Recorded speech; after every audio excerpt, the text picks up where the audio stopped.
So both in Hebrew and Christian scriptures, whenever a prophet was about to enter into something new, what do we hear they did?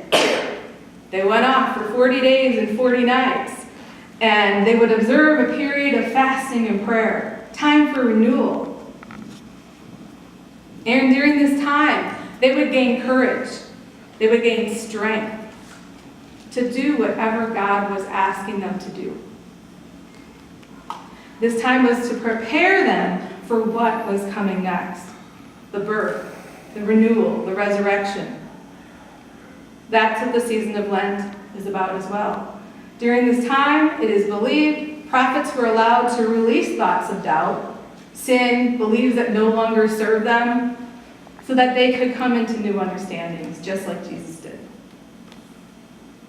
And when we enter into sacred times like this, where we're preparing for something greater, when we take time of our day to meet with God, we are asked to do so in the quiet, in secret, right? We're told that you don't need to tell people how long you're meditating every day, or how many times a day you're doing it, or how many times a week. This is sacred time with you and where you receive your spiritual food. This is where we access glimpses of our higher consciousness during this time of sacred communion. So you are being called to a higher state of consciousness today, or you wouldn't be here. I believe that each of us is here for a reason. If any part of today's message resonates for you, it is because it's the Lenten season. It's time for rebirth and renewal, and you're being called to action this holiday and Lenten season. The call to access a higher state of consciousness doesn't always come in ways we would expect. Be open, though. Continue in your prayer practices and your meditation practices, but be open to alternative ways that messages may come into your awareness. You won't very often hear me talk about dreams, but I'm going to share one of the dreams I had with you. And I feel compelled to share it because I think we've all probably had one or two dreams in our lifetime that meant something to us, and they really gave us insight. And so I feel compelled to share it. So I had a dream one night that I was driving along in my truck, and I was in a mountainous area, and halfway up the mountain on this path was Jesus. And Jesus motioned for me to come and join him on the mountain. Why not? Jesus was walking down the mountain. Let's go walk with Jesus. So I got out, and I started walking with Jesus up this mountainous path. And the clouds began to part, and I thought, oh my God, we're going to see Michael. I was really excited. That was my husband who passed, and I thought, oh, this is so exciting. And I was very excited. I wasn't sad about this at all. And halfway up the mountain, Jesus said, that's not what this is about, Christine. And I woke up. So left to my own interpretation, what did I think about that? What was that about? I couldn't go back to sleep. That's pretty exciting. Not every day Jesus comes to me in a dream. And so this is what I found.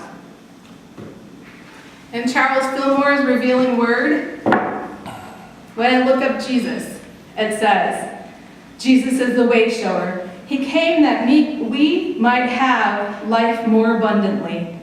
This is, he came to awaken man to the possibilities of his own nature. He came to bear witness to truth. When I look up mountain, a mountain represents an exalted state of mind where the divine plan may be perceived and unfolded. It is a state of spiritual realization. Well, I had already said yes to ministry, and this was another affirmation for me.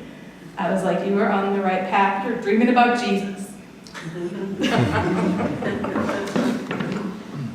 So I invite you this week to seek higher ground, to seek that spiritual awareness. However that may come in, seek out that higher consciousness. Make time for it. Climb that mountain, claiming that which you are. I am loving, wise, strong, patient, open, You can do that in a physical way if that's what works for you. I invite you to take a walk, climb a hill, climb a mountain, consciously thinking in your mind these exalted thoughts.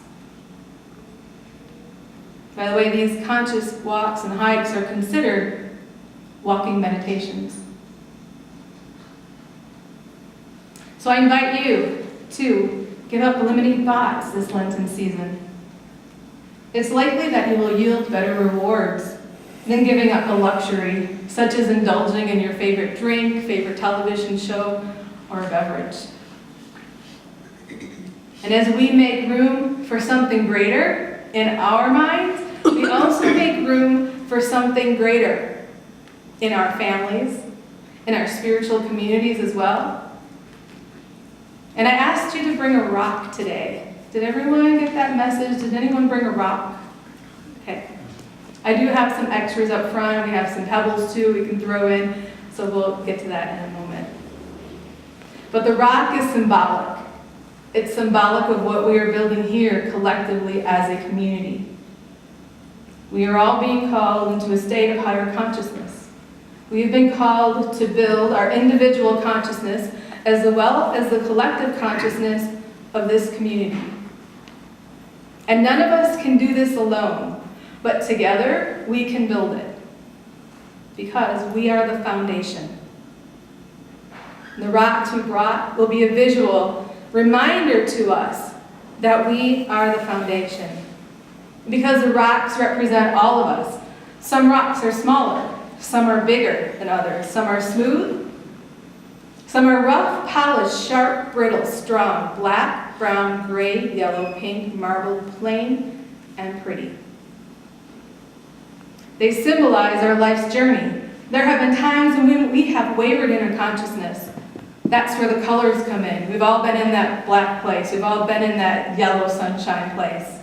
And there are times we were right on track. And that's where the smooth, strong, polished rocks come in.